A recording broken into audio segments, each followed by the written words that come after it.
Ja,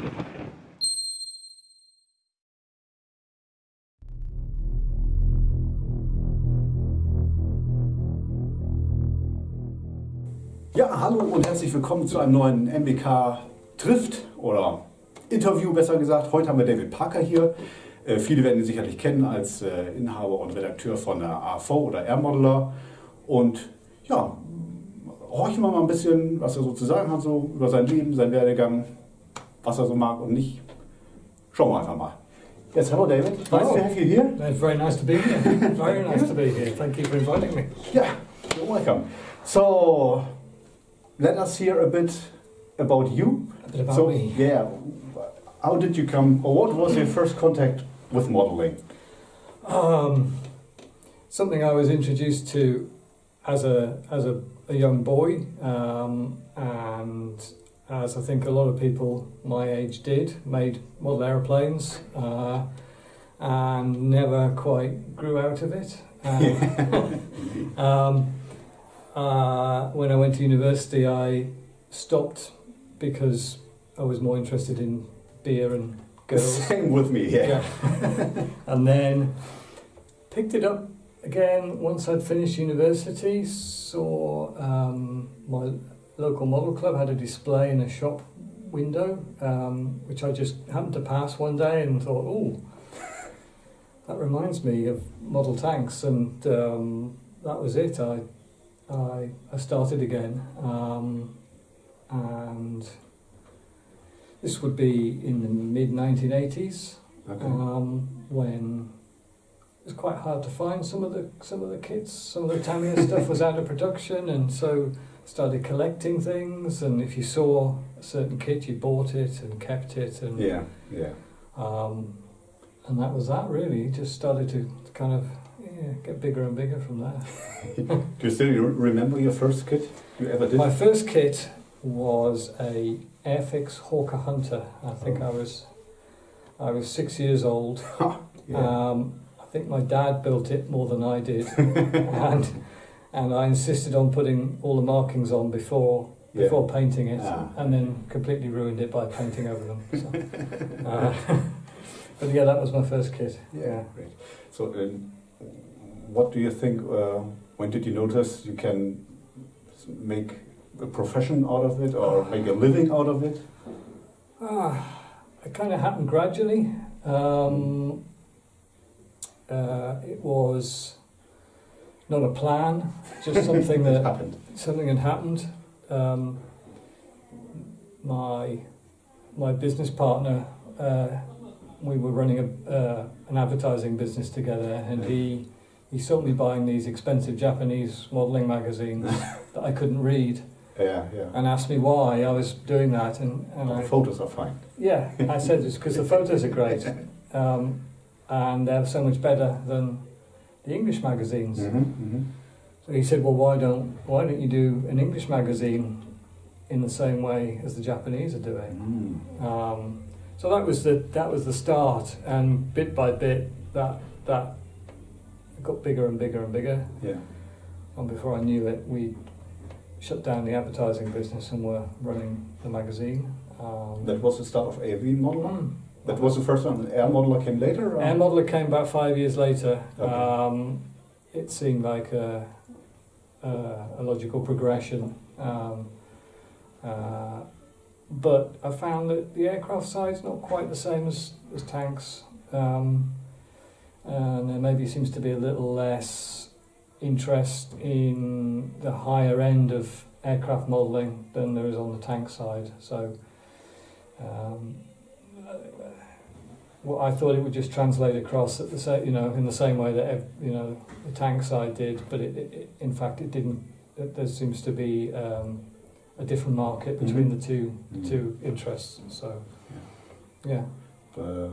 Watching your Facebook site, I always notice you're nearly building everything. Nearly building, yes. Yeah, yeah, and finishing, and it's always very excellent, and it's stunning. And nearly building is something that everybody's good at. Yes. It's actually.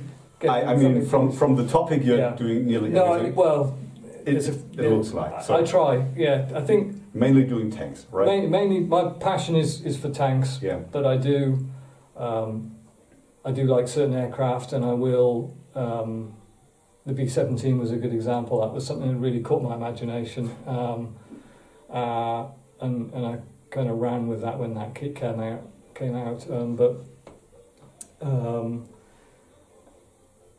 It's a. I kind of think if you can make a good model, those skills will translate between different subjects. Yeah. You know, you should be able to make a good ship model, or you should be able to make a good car. It shouldn't really matter, I don't think. Yeah, I think the difference is with the weathering. You can do much more on a tank than on a plane. You can, but then there's some fairly dirty planes as well. But it's again, it's not so popular with the aircraft side. They don't. Yeah, right. There's much more of a build it, stick the wings on, stick the decals on, and it's finished. Yeah.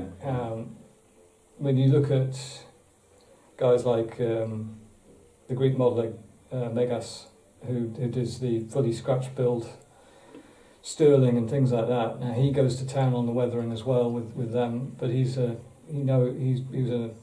former aircraft engineer, so he understands all the how dirty things get, even when they're flying. So yeah. Is there a topic of models where we say I must buy that, I would die for it, or is that more widespread? For me personally, yeah. There's always something around the corner, isn't there? No.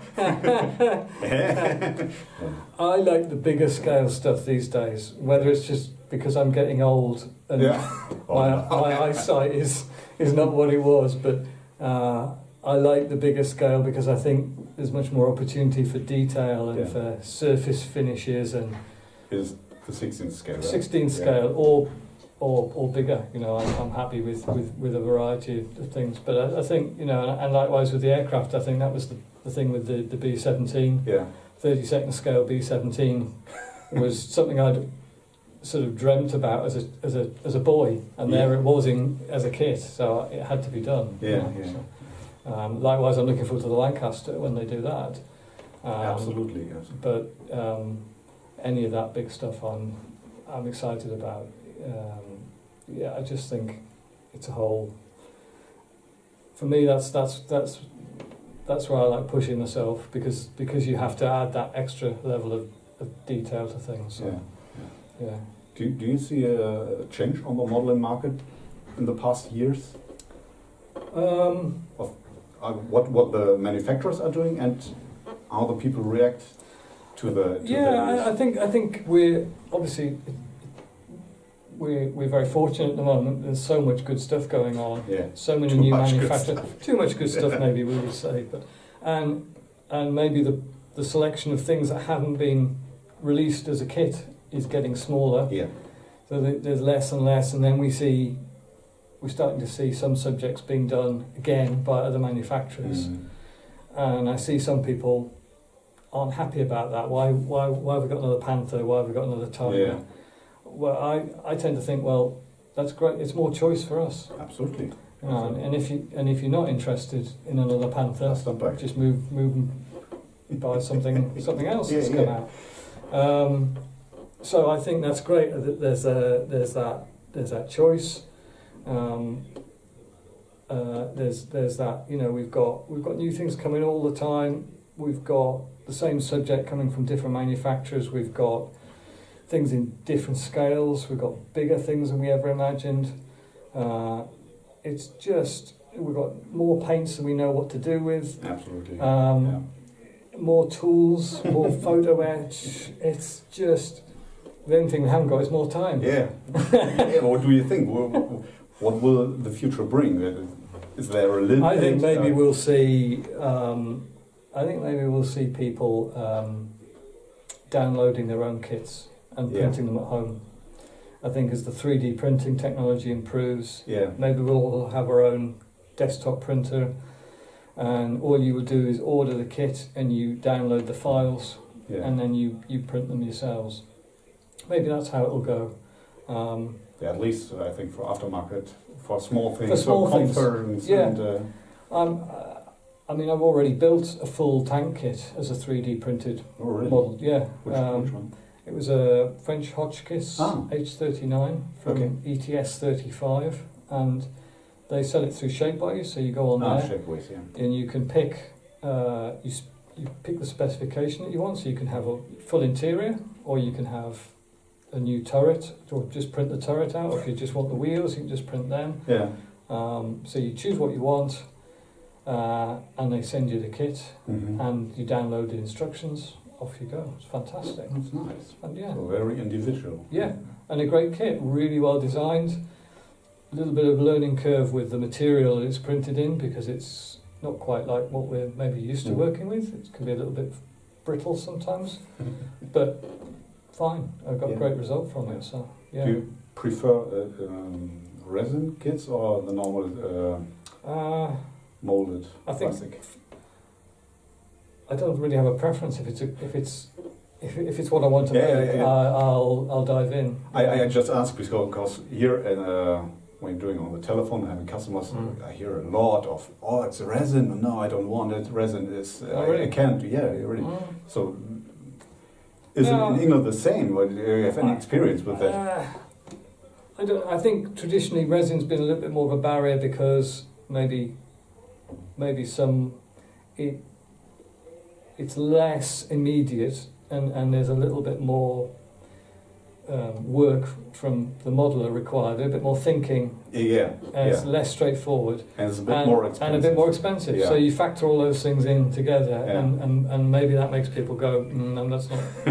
Or they've had a bad experience with a resin kit where it was just horrible. Yeah, well, at least you have to glue it with CA. Yes. And you make it wrong. But I use CA a lot, even with plastic kits. Yeah. So. But you have a bit more time. You do. When the glue settles. Yeah. So with CA it's a bit different. Yeah. It's done. I understand there's a difference there, but I think if it's something that you really want to make a model of, and that's the only way, that's the only version, then why wouldn't absolutely. You? You know, and why not push those skills a little bit, and you know, and it may be a project that doesn't get built over a weekend. Maybe you need to take a little bit more time with it. But, sure. But that's part of the fun as well. Yeah. So coming back to you, what do you have actually on your workbench? A lot of rubbish. It's just my workbench is always an absolute. Yeah, I think every modeler can say it. Yeah. And periodically I just go and just sweep it all to the back and start again with a bit of a clearer area. But it's getting smaller and smaller every hour. Yeah, I know. So what I have at the minute, I'm still working on the Trumpeter 16 scale Panzer IV. That's 3.5 years now. I guess for a book, yeah. It will be a book eventually. Yeah. Yeah. No wonder. But I love it as well. It's been a long project. Yeah. It's very good. It's enthralling. There's so much to tackle. There's so many different problems to overcome, and things to solve, and information to find, and absolutely.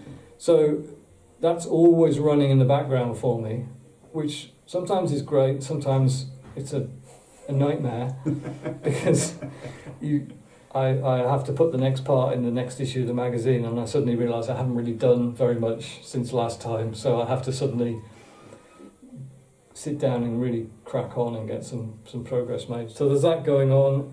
What else have I got? I've got another kind of long-term resin aircraft kit that's nearing completion, but it's quite a demanding build, so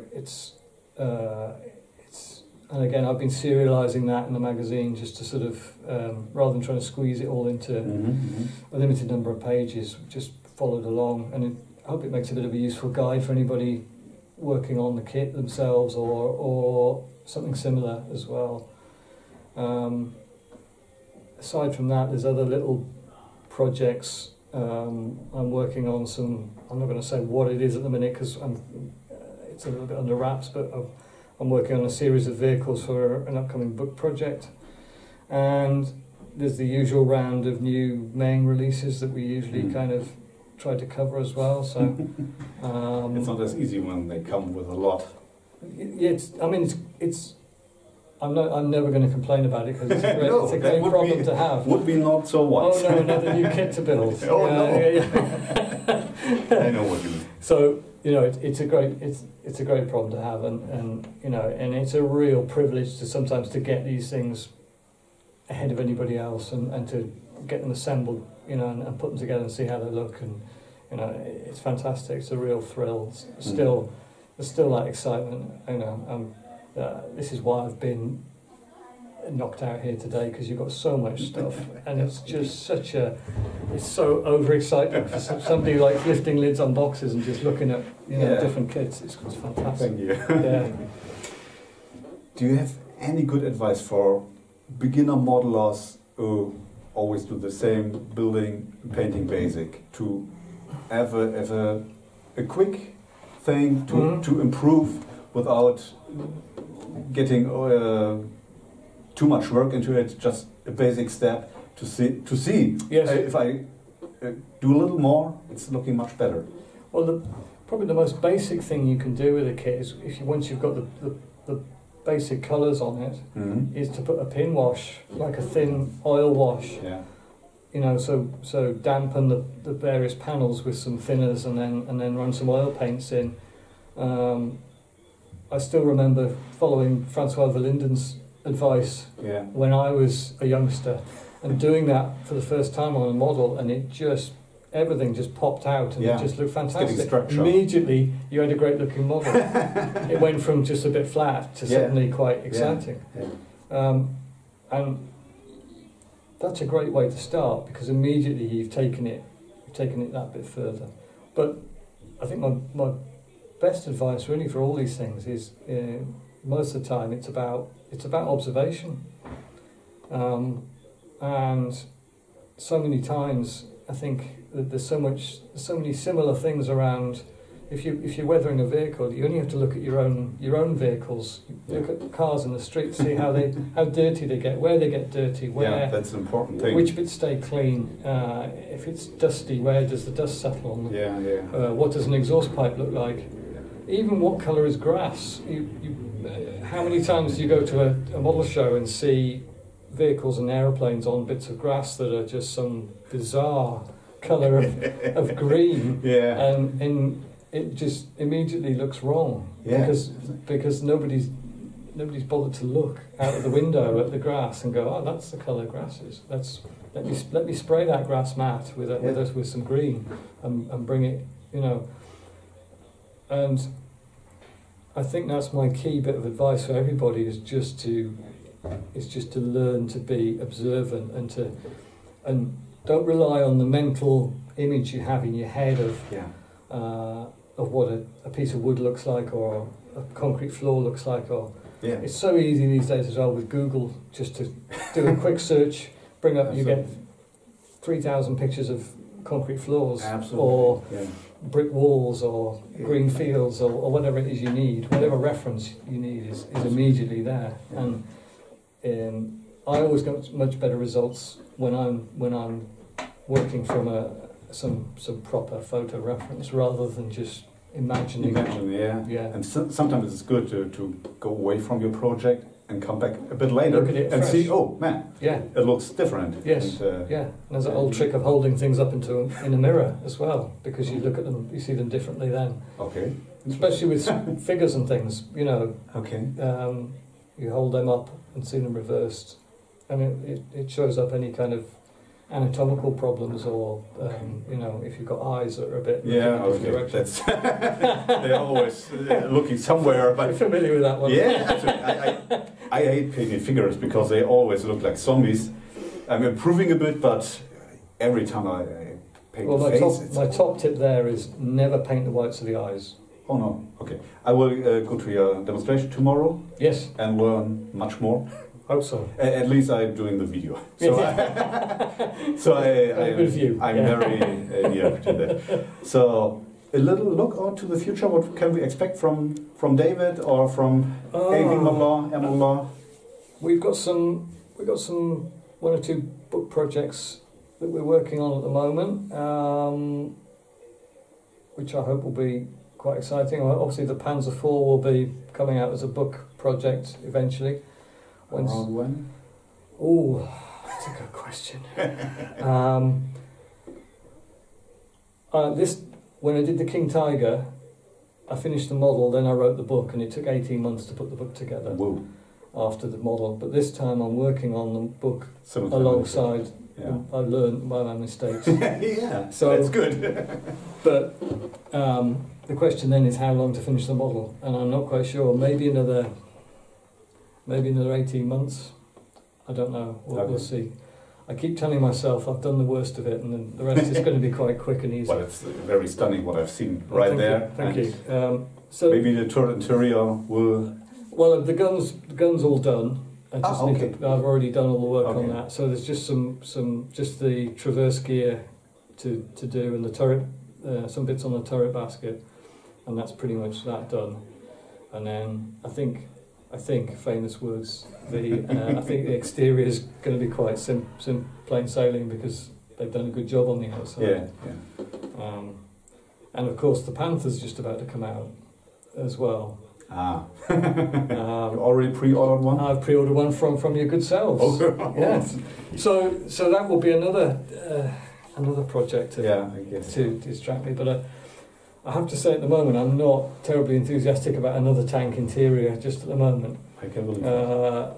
So I don't know. Maybe I'll do something with just some crew figures on it or something. I don't know. We'll see. We'll see what I think when the kit comes out.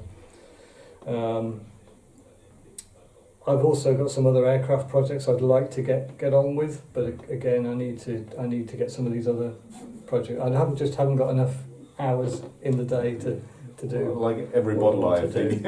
Yeah. We need 48 hours days. But I don't tend to plan ahead too much. I just sort of roll. No, plans are always ruined, and you get depressive by that. No, that's not good.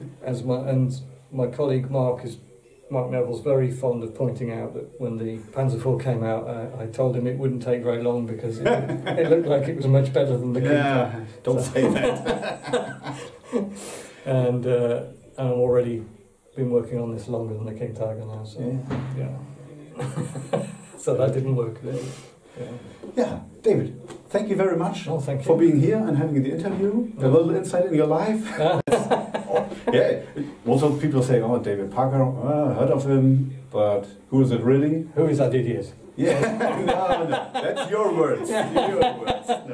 No, that's very nice from you having to be here. Oh, thank you for inviting me. The stupid questions. I've had a great time. Thank you. Thank you. Thank you, Thomas. Cheers. See you later. Ja. Ja, Leute, ich hoffe, es hat euch ein bisschen gefallen, etwas über David zu erfahren, und schaut mal wieder rein, schaut auf unsere Seite, die Bücher von David sind bei uns auch alle zu haben, und vielleicht sieht man sich wieder, ne? Macht's gut. Tschüss.